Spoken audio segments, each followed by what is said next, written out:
Hello friends, स्वागत है आप सभी का मेरे YouTube channel SP coaching classes पर। और जैसा कि मैंने आपसे अपने पिछले वीडियो में जो वर्नर का सिद्धांत था, है ना, वर्नर का सिद्धांत, आक्सीकरण संख्या, उप सह संयोजन संख्या, जिसको कहते हैं समन्वय संख्या, इन सभी बातों का डिस्कशन मैंने अपने लास्ट वीडियो में आपसे कर लिया था। वहां पर मैंने आपको आक्सीकरण संख्या और उप सह संयोजन संख्या क्या होती है और कैसे कैलकुलेट की जाती है ये निकालना मैंने आपको सिखा दिया था। तो अगर आपने उस वीडियो को नहीं देखा है तो उसको जरूर देख लीजिएगा, क्योंकि उसको देख लेंगे तो उपसह संयोजन संख्या और आक्सीकरण संख्या अगर मान ले एग्जाम में आपसे पूछ लिया गया तो आप बिल्कुल उस वीडियो को देख करके निकाल सकते हैं, है ना। तो अगर नहीं देखा उसको तो एक बार उसको जरूर वॉच कर लीजिएगा। तो चलिए, उसके जस्ट बाद जो हमारा टॉपिक आज का रहेगा वो है उपसह संयोजक यौगिकों का आईपीएससी नामकरण। लेकिन उपसह संयोजक यौगिकों के आईपीएससी नामकरण के पहले हमें उस आईपीएससी के नियम पढ़ना है। नियम क्यों पढ़ना है? देखिए, नियम इसलिए पढ़ना है कि किसी भी कंपाउंड का अगर आईपीएससी नाम लिखेंगे तो आईपीएससी नाम आधारित किस पर है? नियमों पर। कोई भी चीज होती है तो अगर नियमों पर आधारित है तो उसके नियम हमें जानना जरूरी होता है। अगर उसके नियम आपको पता है तो वो चीज आप बिल्कुल एग्जैक्ट, बिल्कुल सही करते हैं। लेकिन जब आपको नियम ही नहीं पता है तो फिर कंपाउंड का नाम आप सही से नहीं लिख पाएंगे, कुछ ना कुछ मिस्टेक हो ही जाएगी। अगर आपको सारे नियम नहीं पता है तो कुछ ना कुछ कंपाउंड के नाम में या किसी भी चीज को करने में आप गलतियां कर जाएंगे, है ना। तो आईपीएससी नाम लिखने से पहले आज हमें चर्चा करनी है आईपीएससी नामकरण के नियमों के विषय में, है ना। तो चलिए फिर चालू करते हैं उपसह संयोजक यौगिकों के आईपीएससी नामकरण के नियम।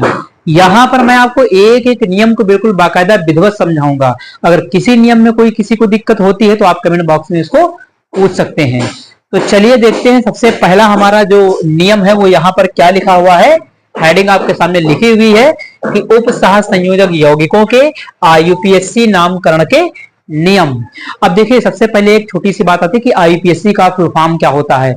आईपीएससी का फुल फॉर्म आपको याद होना चाहिए। ये क्लास 10th में भी बताया गया होगा, 11th में भी बताया गया होगा, 12th में तो बताया ही जाएगा, है ना। तो अगर आपको नहीं पता है तो मैं बता देता हूं कि इसके लिए हमारा जो नाम होता है आईपीएससी का, international union of pure and applied chemistry, है ना। इसका फुल फॉर्म क्या होता है कि international union of pure and applied chemistry. आप इसका नाम याद रखेंगे और अगर नहीं पता हो तो लिख लीजिएगा, है ना। चलिए तो देखिए, नियम नंबर फर्स्ट क्या कहता है। सबसे पहला नियम है और सबसे कॉमन नियम है, सब में चलने वाला नियम है। देखिएगा, नंबर फर्स्ट कहता है कि यदि संकुल यौगिक, मैंने आपको पहले भी बताया था उपसह संयोजन यौगिकों के कई नाम हैं। एक तो इसका नाम उपसह संयोजन यौगिक है, लेकिन इसका दूसरा नाम संकुल यौगिक भी है। यानी कहीं पर आपको संकुल यौगिकों के नाम से भी चैप्टर का नाम मिल सकता है, या कहीं नाम कहा जा सकता है कि संकुल यौगिक क्या होते हैं, तो उपसह संयोजन यौगिकों को ही संकुल यौगिक कहते हैं। ये बात ध्यान रखिएगा, है ना।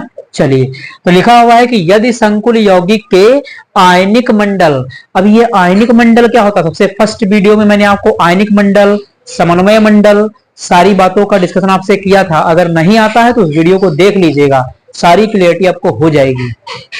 तो देखिएगा, यदि संकुल यौगिक के आयनिक मंडल में धनायन उपस्थित हो तो सबसे पहले उस धनायन का नाम, और यदि ऋणायन उपस्थित हो तो सबसे अंत में ऋणायन का नाम लिखते हैं। पहला नियम ये कह रहा कि अगर संकुल यौगिक के आयनिक मंडल में कोई धनायन भाग उपस्थित है, कोई धनायन उपस्थित है ना, तो उसका नाम सबसे पहले लिखेंगे। जब आप आईपीएससी नाम लिखेंगे तो सबसे पहले नाम धनायन का होगा, और अगर धनायन नहीं है, ऋणायन है, तो ऋणायन का नाम सबसे लास्ट में लिखेंगे, सबसे अंत में। जब सबका नाम लिख डालेंगे तब हम जाएंगे सबसे अंत में, उससे ऋणायन का नाम लिखेंगे।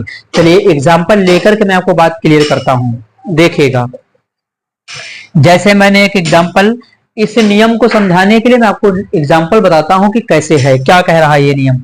तो K4Fe CN6, देखिए एक कंपाउंड आपके सामने लिखा पोटेशियम फेरोसाइनाइड, K4Fe CN6, बहुत नॉर्मल सा कंपाउंड है। पहले नियम को समझाने के लिए एक एग्जांपल मैंने लिया, कह रहा था कि आयनिक मंडल, आयनिक मंडल क्या होता है, तो आयनिक मंडल ये होता है इस बड़े वाले ब्रैकेट के, इस बड़े वाले ब्रैकेट के बाहर का जो भी पार्ट होगा, वो चाहे इधर का भाग हो, इधर का, और चाहे इस साइड का, इस बड़े वाले ब्रैकेट के जो बाहर का भाग होता है वो क्या कहलाता है, आयनिक स्फीयर, आयनिक मंडल। तो बड़े वाले ब्रैकेट के बाहर का जो भाग होता है वो क्या कहलाता है, आयनिक मंडल।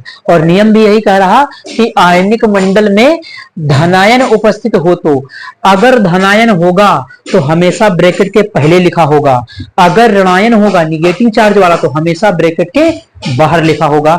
ये भी एक नियम है, ध्यान रखिएगा। अगर कोई भी धनायन होगा, कोई भी प्लस चार्ज वाला होगा तो कंडीशन है, तो शर्त है, तो नियम है कि वो हमेशा ब्रैकेट के पहले लिखा होगा धनायन, और अगर ऋणायन होगा तो हमेशा ब्रैकेट के बाद में लिखा होगा। देखिएगा जैसे यहां पर देखिए ये लिखा हुआ पोटेशियम, तो पोटेशियम पर कौन सा चार्ज लगता है, पोटेशियम पर प्लस का चार्ज लगता है, धनायन का नाम है कि नहीं। तो पोटेशियम आपका क्या है, पोटेशियम आपका धनायन है, पोटेशियम के ऊपर प्लस का चार्ज लगता। तो कभी भी ध्यान रखिए अगर कोई प्लस वाला आयन आएगा तो हमेशा इस ब्रैकेट से पहले आएगा, यहां पर जैसे देखिए यहां पर आया हुआ है ना। तो कोई भी प्लस वाला आयन आएगा तो हमेशा इस ब्रैकेट के पहले आएगा, अगर ऋणायन आता है तो हमेशा ब्रैकेट के बाद में आएगा। ऋणायन के लिए एग्जाम्पल में देखिए लिख देता हूं आपके सामने,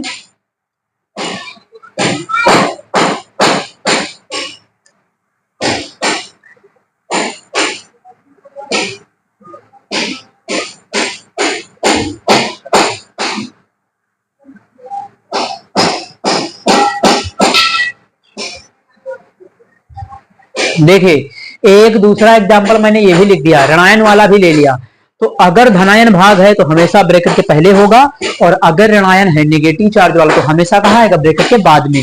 तो देखिए Cl2 आया है, क्लोरीन पर कौन सा चार्ज लगता है, क्लोरीन पर माइनस लगता है। तो अगर कोई माइनस चार्ज वाला आयन होगा तो हमेशा ब्रैकेट के बाद में लिखा होगा, और अगर धनायन होगा प्लस चार्ज वाला होगा तो हमेशा ब्रैकेट के पहले लिखा जाएगा, है ना, वो लिखा होगा।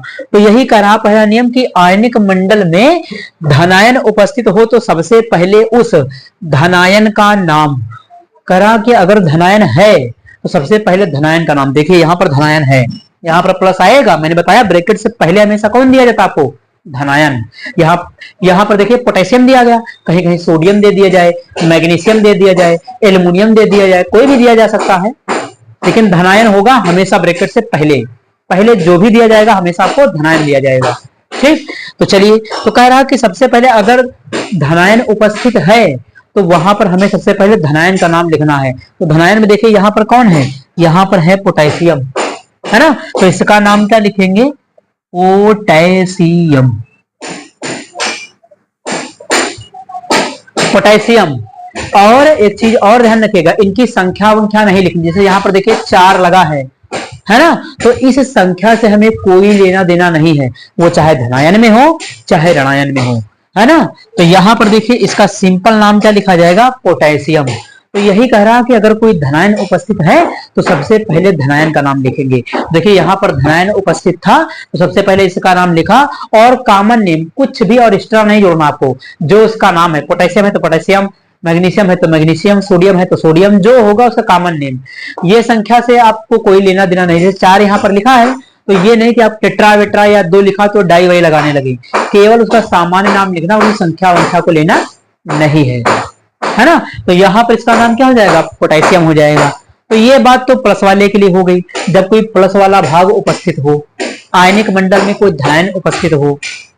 उसके बाद कह रहा था कि यदि ऋणायन उपस्थित हो तो सबसे अंत में ऋणायन का नाम लिखते हैं। तो देखिए दूसरे वाले एग्जांपल में यहां पर ऋणायन आया है, नेगेटिव चार्ज वाला आया है क्लोरीन, है ना। तो क्लोरीन को क्या कहते हैं, क्लोरीन को क्लोराइड लिखते हैं।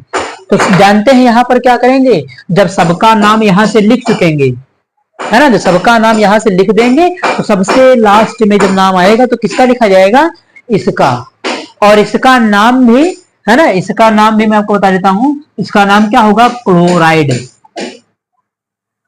इसका नाम क्लोराइड है और सबसे लास्ट में लिखा जाएगा, सबसे अंत में लिखा जाएगा। जब सबका नाम खत्म हो जाएगा उसके बाद आपको लास्ट में क्लोराइड लिख देना है, बस ये काम आपको ध्यान रखना है। यहां पर मैंने डॉट डॉट क्यों लगाया, डॉट डॉट इसे लगाया क्योंकि इससे पहले केंद्रीय धातु, लिगैंड, धनायन जो भी होगा उन सभी का नाम आएगा, है ना। तो ये हो गया आपका पहला नियम कि अगर कोई ब्रैकेट के बाहर धनायन है तो सबसे पहले उस धनायन का नाम, अगर धनायन नहीं है, ऋणायन है, तो ऋणायन का नाम क्या होगा, सबसे लास्ट में जाएगा। इस नियम को समझाने के लिए मैंने 2 एग्जांपल लिया था, है ना। एक छोटी सी बात और बता देता हूं, देखिए जैसे धनायन का नाम हो गया, तो अब धनायन के बाद, है ना, धनायन के बाद किसका नाम होगा, तो हम पहुंच जाएंगे समन्वय मंडल के अंदर। समन्वय मंडल क्या है, यही बड़ा वाला ब्रैकेट। तो जैसे ही बड़ा वाला ब्रैकेट के अंदर जाएंगे तो आपको मिलेगी केंद्रीय धातु। देखिए यहाँ पर केंद्रीय धातु है और यहाँ पर क्या होंगे, केंद्रीय धातु को छोड़कर जितने भी लगे होंगे सब लिगैंड होंगे, है ना। केंद्रीय धातु को छोड़कर जितने भी बड़े वाले ब्रैकेट के अंदर होंगे वो सारे के सारे क्या होंगे, आपके लिगैंड होंगे। तो लिगेंडो का फिर नाम लिखेंगे और लिगेंड जैसे जैसे होंगे वैसे वैसे उनका नाम लिखेंगे। मान लिया एक है तो कोई दिक्कत नहीं, एक से ज्यादा है तो फिर आगे हम अभी नियम पढ़ेंगे उसके लिए, है ना। तो पहले वाले नियम को समझाने के लिए मैंने 2 एग्जाम्पल लिए हैं। उम्मीद करता हूं कि ये पहला वाला नियम आपको समझ में आया होगा, है ना। आप इसका स्क्रीनशॉट ले लीजिए, फिर अगले नियम का मैं आपको डिस्कशन करता हूं।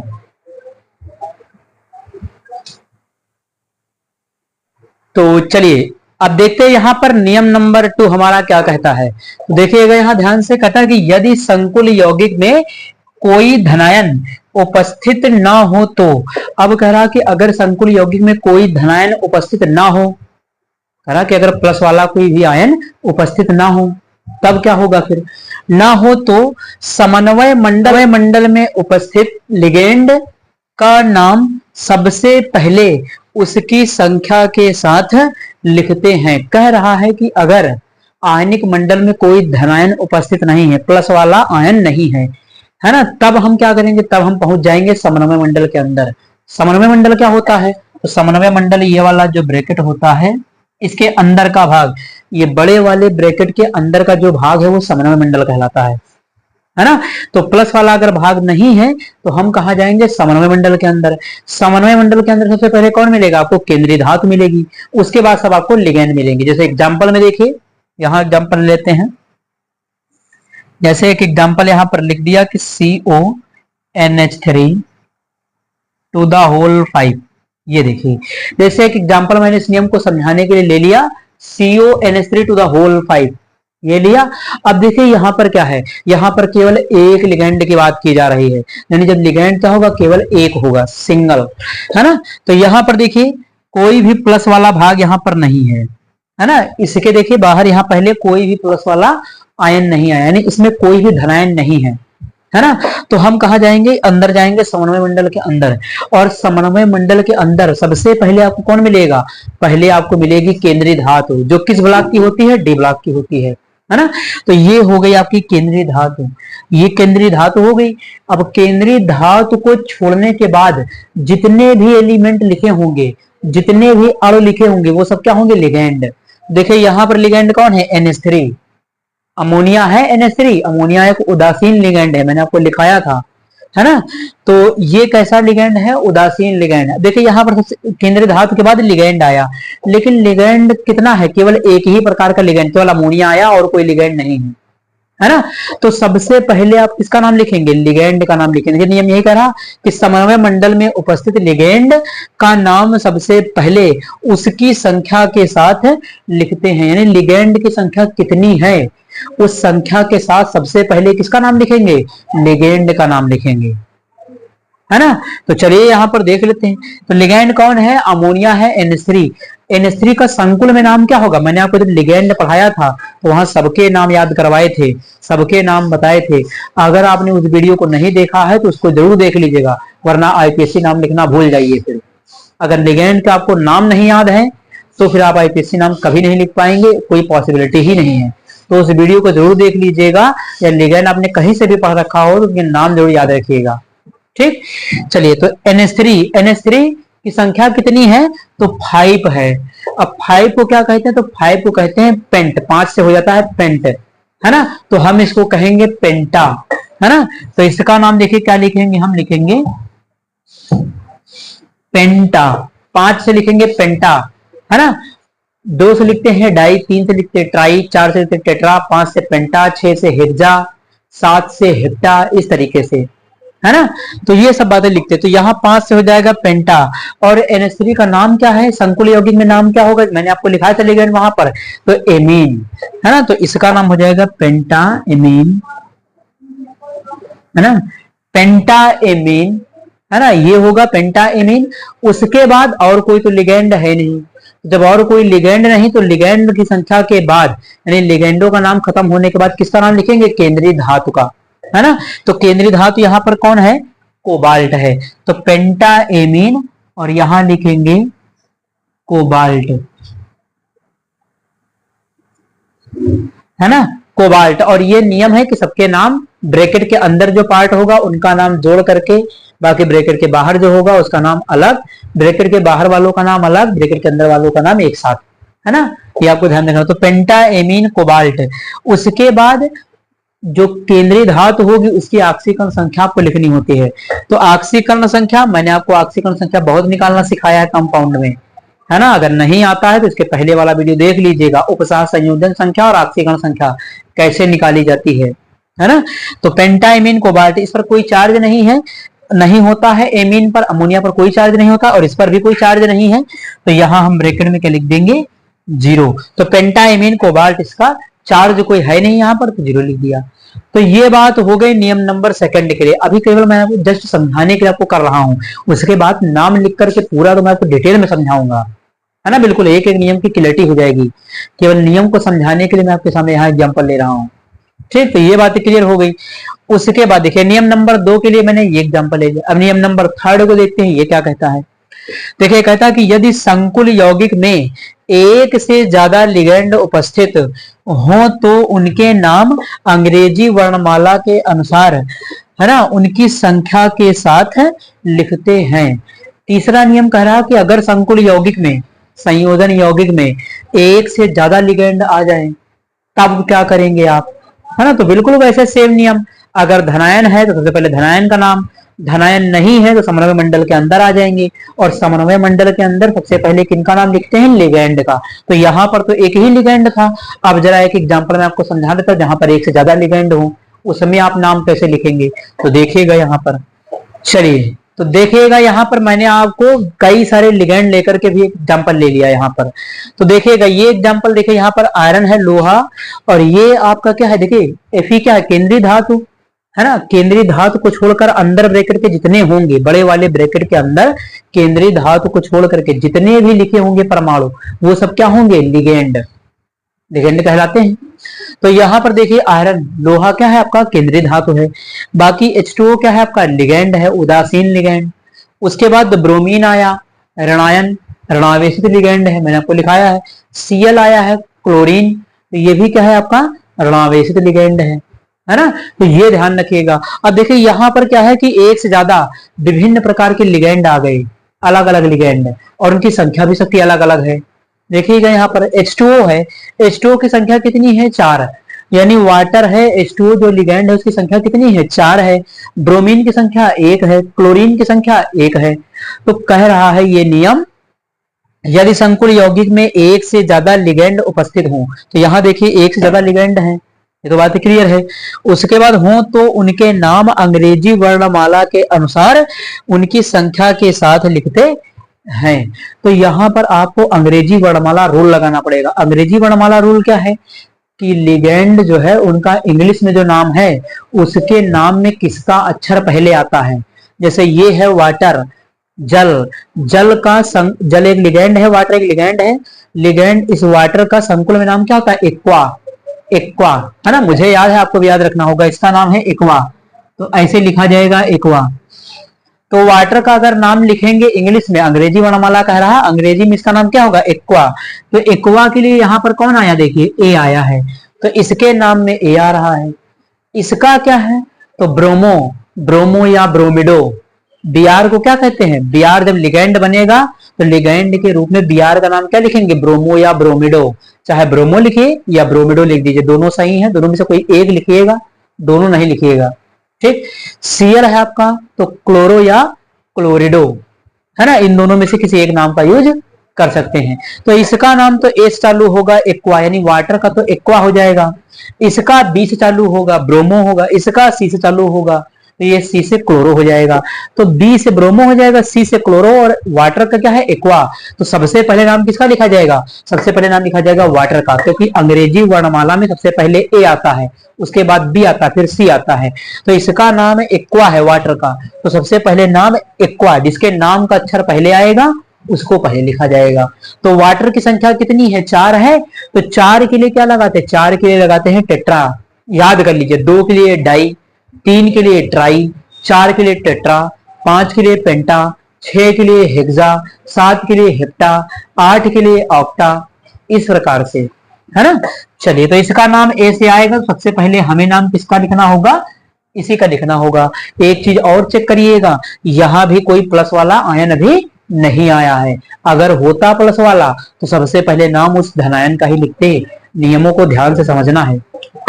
चलिए, तो इसका नाम क्या होगा, 4 के लिए लिख देंगे टेट्रा और फिर लिखेंगे एक्वा, और ये सब जोड़ करके ही लिखना है। समन्वय मंडल बड़े वाले ब्रैकेट के अंदर जिनका नाम होगा सबका नाम जोड़ करके लिखना है, ये ध्यान रखना है आपको, है ना। तो टेट्रा एक्वा, टेट्रा का मतलब 4 और H2O को क्या कहते हैं, एक्वा। उसके बाद बी आएगा, बी से ब्रोमो, तो बी से ब्रोमो हो जाएगा, इसका नाम लिखा जाएगा। तो टेट्रा एक्वा, फिर क्या लिखेंगे, ब्रोमो, है ना, ब्रोमो या ब्रोमिडो भी आप लिख सकते हैं। उसके बाद सी आएगा क्लोरो, तो क्लोरो या क्लोरिडो, तो ब्रोमो के बाद हो जाएगा ब्रोमो फिर क्लोरो।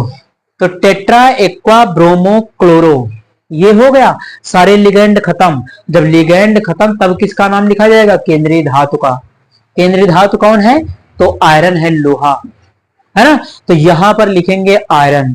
उसके बाद ऑक्सीकरण संख्या लिखनी है, तो इस पर कोई चार्ज होता नहीं, 0 हो जाएगा।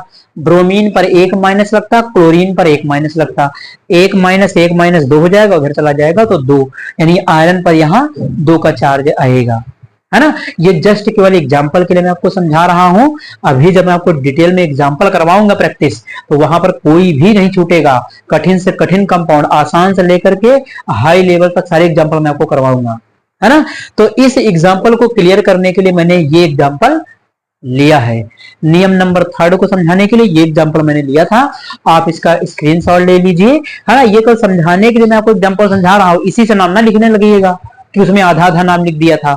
ये केवल नियम समझाने के लिए मैं आपको एग्जांपल यहाँ पर करवा रहा हूँ, बाकी इनकी प्रैक्टिस तो मैं आपको करवाऊंगा ही, है ना।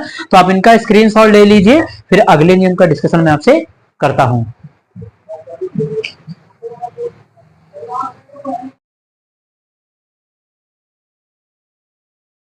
चलिए, तो अगला देखिएगा नियम नंबर 4। बहुत ही ध्यान से समझिएगा, नियम नंबर 4 बहुत ही खतरनाक टाइप का है ना। तो इसको देखिएगा ध्यान से। लिखा कि यदि संकुल यौगिक में कोई बहुदंती लिगैंड, बहुदंती लिगैंड मैंने आपको पढ़ाया था, एक दंती और बहुदंती।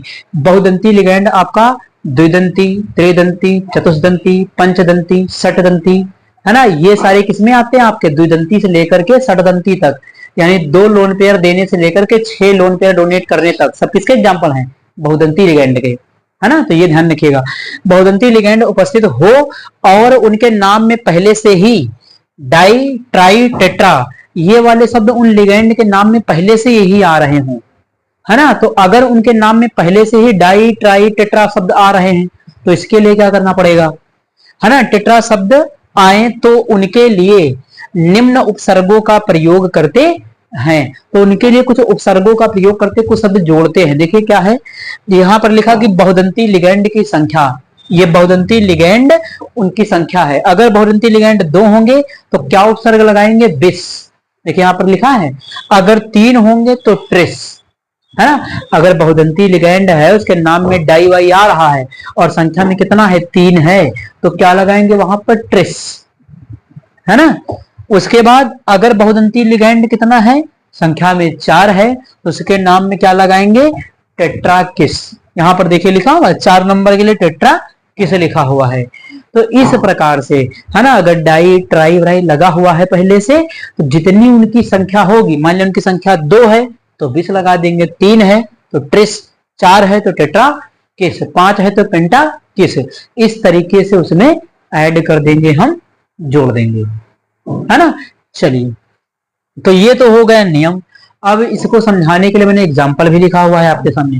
देखिए यहां पर लिखा हुआ है कि एग्जाम्पल, ये देखिए ईएन, ईएन का नाम क्या है, इथिलीन डाइएमीन। देखिए इसके नाम में पहले से ही डाई आ रहा है कि नहीं। तो मैंने अभी आपको बताया, जिनके नाम में डाई, ट्राई, टेट्रा पहले से ही आता होगा तो उनकी संख्या के अनुसार उनमें बिस, ट्रिस, टेट्राकिस इस तरीके के वर्ड यूज कर लेंगे, इन उपसर्गों का प्रयोग करेंगे। तो यहां पर देखिएगा, इसमें देखिए एन, एथिलीन डाइएमीन, एन को क्या कहते हैं, एथिलीन डाइएमीन। तो इस लिगेंड के नाम में पहले से ही डाई आ रहा है, एथिलीन डाइएमीन। देखिए डाई आ रहा है, तो अगर पहले से ही डाई आ रहा है तो इसकी संख्या देखो कितनी है, तो संख्या इसकी है 3, है ना। और अगर इसकी संख्या 3 है तो हम क्या यूज करेंगे, तो संख्या अगर इसकी 3 है तो हम लगाएंगे ट्रेस, है ना। ये ध्यान रखिएगा, संख्या 3 है तो क्या लगाएंगे, ट्रेस। तो चलिए नाम लिखते, यहाँ कोई प्लस वाला भाग तो है नहीं, अगर प्लस वाला होता तो सबसे पहले प्लस वाले का नाम लिखते, है ना। और बाकी देखिए और कोई लिगेंड भी दूसरा नहीं है, केवल एक ही लिगेंड है, तो इसका नाम सबसे पहले लिखा जाएगा। अगर मान लिया एक से ज्यादा लिगेंड होते तो वर्णमाला रूल लगा देते, वर्णमाला के अनुसार लिखते नाम। लेकिन अच्छी बात यह है कि समझाने के लिए मैंने आपको एक ही लिगेंड डाला है इसके अंदर, ये इस नियम को समझाने के लिए। तो यहाँ पर एन है कितना संख्या में 3, तो 3 के लिए क्या लगाएंगे, ट्रेस। तो इसका नाम क्या लिखेंगे हम यहाँ पर, इसका नाम लिखेंगे हम ट्रेस। उसके बाद हम लगा देंगे एक ब्रैकेट, है ना, ट्रेस लिखेंगे और एक ब्रैकेट लिख देंगे। ब्रैकेट लगा करके फिर इसका नाम क्या है, तो इथिलीन डाइएमीन। इसका नाम क्या लिखेंगे, इथेन 1,2 डाइएमीन। देखिए इसका नाम कैसे लिखा जाएगा, इथेन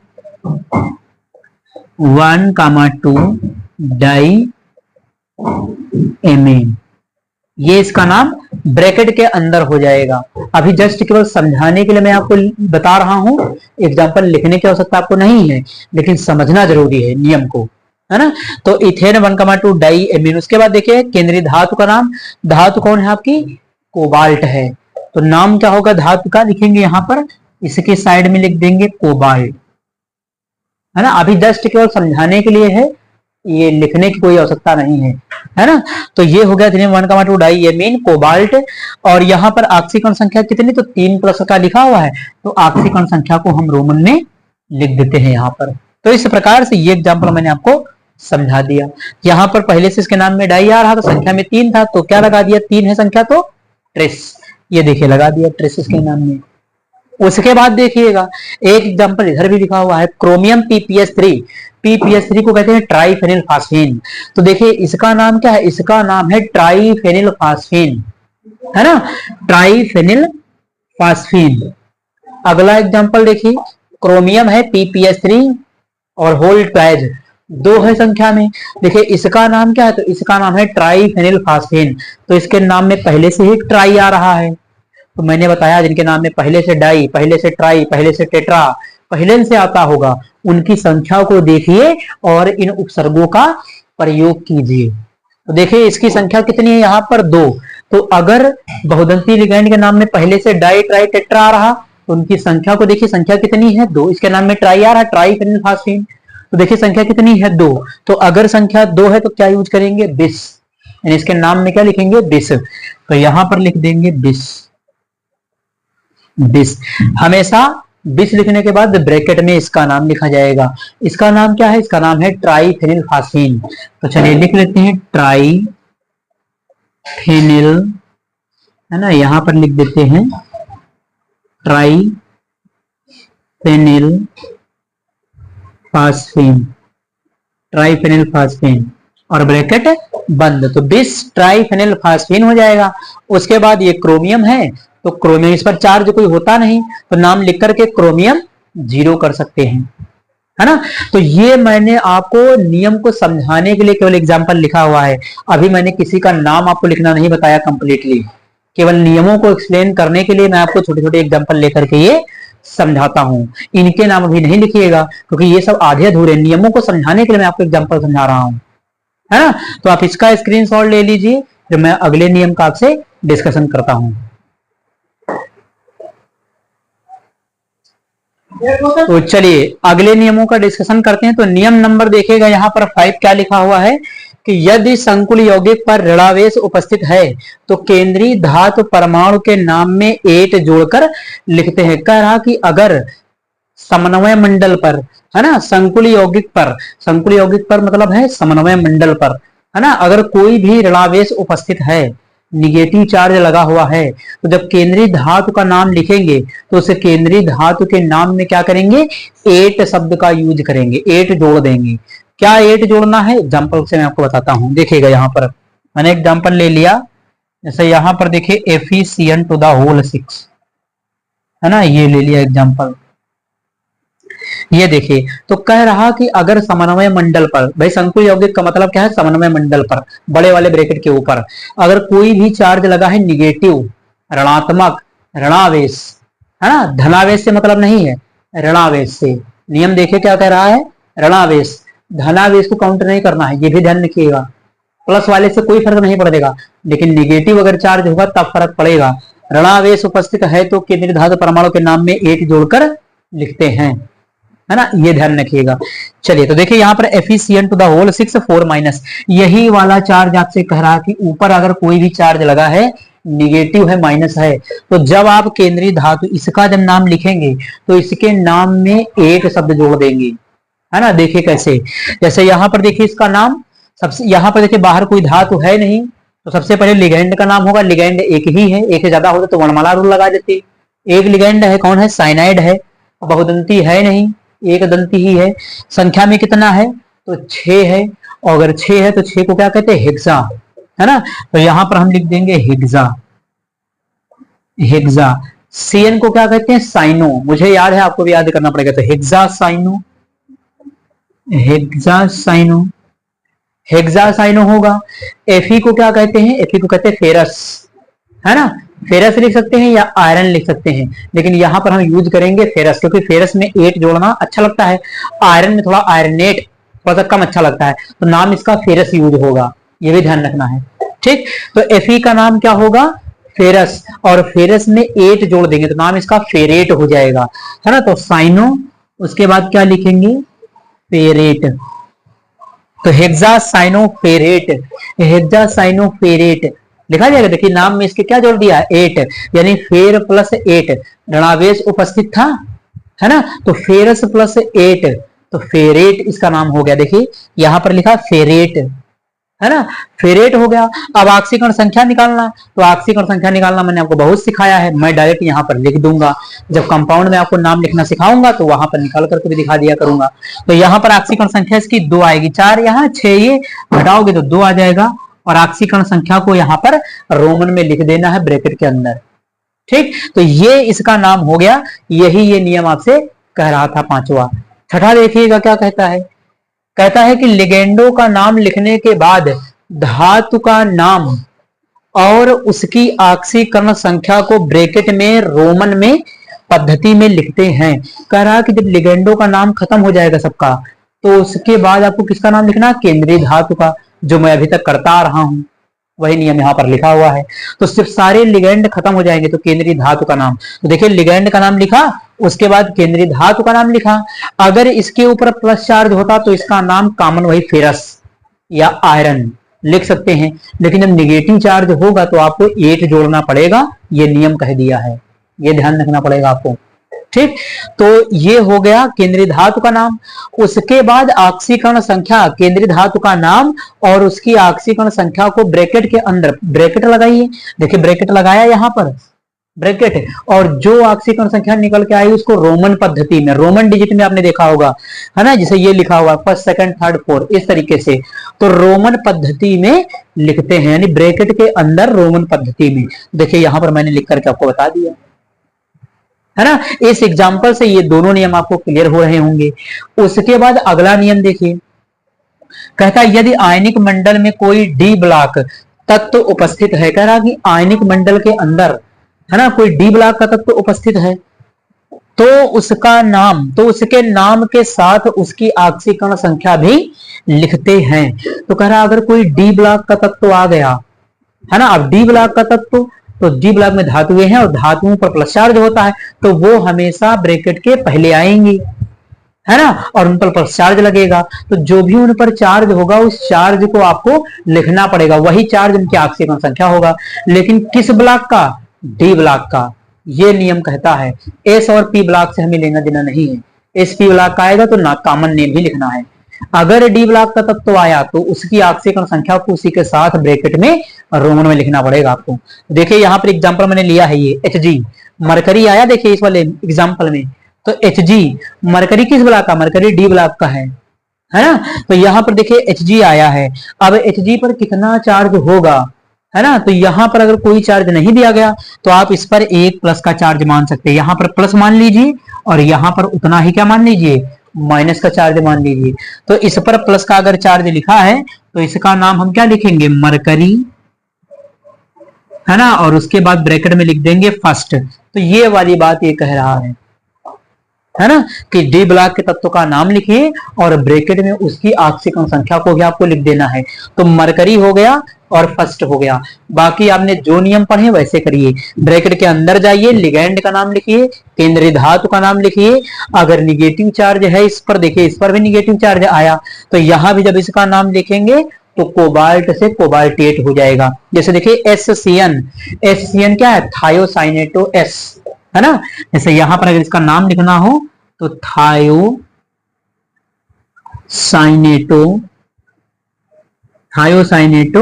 एस, ये एससीएन है, थायोसाइनेटो एस। उसके बाद देखिए यहां पर एक क्या है, निगेटिव चार्ज, और यहां पर केंद्रीय धातु देखिए कोबाल्ट है, थायोसाइनेटो एस के बाद केंद्रीय धातु, लिगैंड के बाद केंद्रीय धातु का नाम, तो ये कोबाल्ट होगा, लेकिन इस पर निगेटिव चार्ज लगा है तो कोबाल्ट में 8 आपको जोड़ना है, क्योंकि इसके ऊपर क्या आया, निगेटिव चार्ज आया माइनस। तो अगर इसके ऊपर माइनस आए तो केंद्रीय धातु के नाम में 8 जुड़ जाएगा, है ना। अभी आपने ऊपर नियम पढ़ा है ये, तो इसका नाम क्या हो जाएगा, कोबाल्टेट, यानी कोबाल्टेट। तो इसका नाम कोबाल्टेट हो गया। उसके बाद आक्सीकरण संख्या निकाल लीजिए और आक्सीकरण संख्या को ब्रैकेट में लिख देना है। आक्सीकरण संख्या कितनी है, इस पर एक माइनस का चार्ज लगता है, इस पर एक माइनस, इस पर एक माइनस, तो ये माइनस माइनस कैंसिल हो जाएगा दोनों। तो यहां पर क्या हो जाएगा, आपकी आक्सीकरण संख्या जो हो जाएगी वो 0 हो जाएगी, है ना। तो आक्सीकरण संख्या तो यहाँ पर 0 आ जाएगी। तो इस प्रकार से मैंने इन नियमों को आपको समझाने के लिए ये दो केवल एग्जाम्पल लिया था, है ना। तो आप इन नियमों का स्क्रीनशॉट ले लीजिए, फिर अगले नियमों का मैं आपसे डिस्कशन करता हूं। तो चलिए लास्ट नियमों का डिस्कशन कर लेते हैं। अब यहां पर इसके बाद क्या है कि आपके सारे नियम खत्म हो जाएंगे, उसके बाद मैं आपको नेक्स्ट वीडियो में अपने एग्जांपल्स की प्रैक्टिस करवाऊंगा।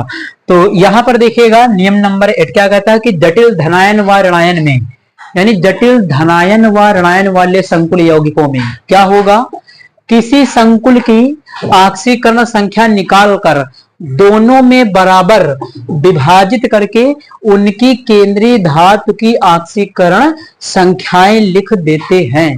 अब ये क्या कह रहा कि कोई जटिल धनायन वाला आ जाए। जटिल धनायन क्या होता है, तो जटिल वाला एग्जांपल ऐसे होता है, उसमें दो दो संकुल यौगिक एक साथ लिख करके दिए जाएंगे। जैसे ये सामने देखिए, ये जो एग्जांपल है ये सबसे उनसे अलग है। यहाँ पर दो दो कॉम्प्लेक्स कंपाउंड, संकुल यौगिक, कोऑर्डिनेशन कंपाउंड आपको एक साथ दिए जाएंगे, जिसमें से पहला जानते हैं, अगर ये कभी भी आपको दिया जाता है तो उसमें जो पहला वाला होता है वो हमेशा पॉजिटिव होता है और बाद वाला जो होता है वो हमेशा निगेटिव होता है। ये नियम होता है, ये भी ध्यान रखिएगा।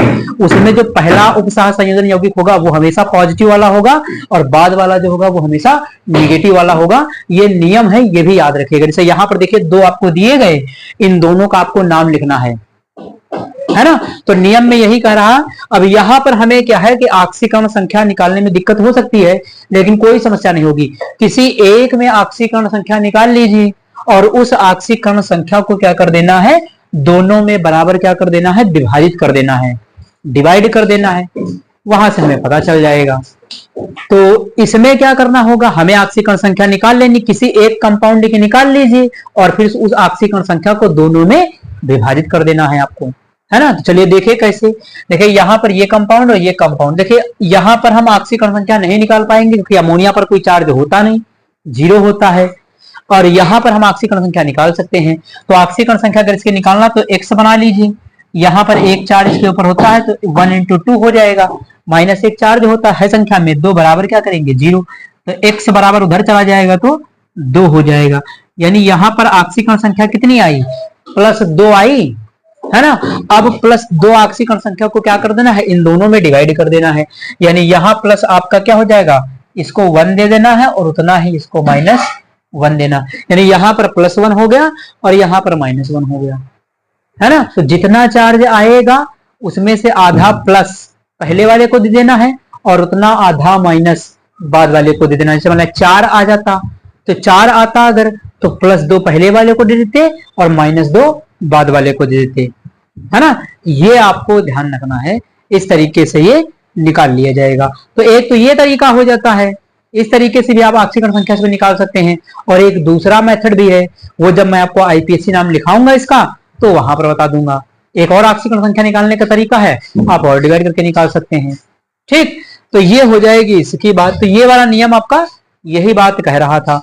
अगला नियम देखिए क्या है कि यदि समन्वय मंडल पर धनायन या ऋणायन हो तो धातु की आक्सीकरण संख्या के साथ आयन शब्द का प्रयोग करते हैं। कहता कि अगर समन्वय मंडल के ऊपर धनायन लगा है, प्लस चार्ज लगा है या माइनस चार्ज लगा है, तो जब आप केंद्रीय धातु परमाणु की आक्सीकरण संख्या लिखते हैं तो वहां पर उसकी आक्सीकरण संख्या के साथ आप आयन शब्द का यूज करेंगे। जैसे ये देखिए, इसी कंपाउंड में मैं आपको इस नियम को समझा देता हूं, इसी कंपाउंड में, है ना। तो इस कंपाउंड का नाम लिखना है, जब कभी भी इस कंपाउंड का नाम लिखना होगा तो धनात्मक भाग का नाम पहले, ऋणात्मक भाग का नाम बाद में। जैसे देखिए ये वाला धनायनिक संकुल है तो पहले इसका नाम, फिर बाद में ऋणायन वाले संकुल का नाम। देखिए इसका नाम क्या होगा, अगर इसका नाम लिखेंगे तो सबसे पहले कोई बाहर भाग तो है नहीं, यहाँ पर तो कोई है नहीं, आयनिक मंडल में कोई नहीं है ना, तो सीधे समन्वय मंडल के अंदर आएंगे।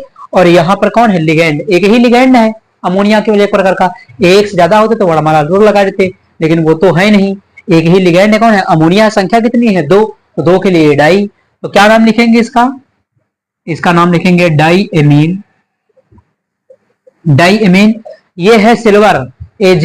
अब देखिए यहाँ पर केंद्रीय धातु है और केंद्रीय धातु अगर इस कंपाउंड पर निगेटिव चार्ज लगा होता तो इसके नाम में 8 जुड़ जाता, लेकिन निगेटिव चार्ज नहीं है, यहाँ पॉजिटिव चार्ज है और पॉजिटिव चार्ज से कोई भी इफेक्ट नहीं पड़ता है। पॉजिटिव चार्ज होगा तो कॉमन नेम ही लिखा जाएगा। Ag का नाम क्या है, तो सिल्वर, तो डाई एमीन सिल्वर।